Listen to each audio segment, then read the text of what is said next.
ነጮች ይቅርባችሁ አትችሏቸውም ብለውናል። ይቅርባችሁ አትችሏቸው 250,000 ሰው አዘጋጅተዋል። ድሮም ደርግ አሸንፈዋል። እነዚህ አይቻሉም እጅ ስጡ ነው ያሉን ፈረንጆች። እጅ መስጠትማ ያወላጆቻችን አይደለም።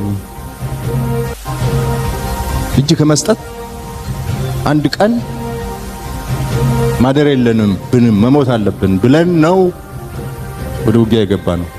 ግዴሎትም ወላጆቹን ይተዋቸው ፊልድ ማርሻል ሩቅ መሄድ ሳያስፈልገውት አባትና እናትን መጥራት ሳያሻውት እጅ መስጠት የእርሶ መገለጫና ታሪክ ሆኖ ይገለጣል። ያለውትን እጅ በሙሉ ሰጥተው ሌላም እጅ አምጣ ቢባሉ ተበድረው እንደሚሰጡ፣ ሌላው ቢቀር ክላሽውን ጥለው መዳፎችን ወደ ላይ ያደረጉባቸው የጎብዬ ተራሮች የዞብል ኮረብታዎች ይታዘባሉ የሚለውን ትዝታ የሚያንጎራጉር ሰው ተስፋዬ ካሳስ ከዚህ በላይ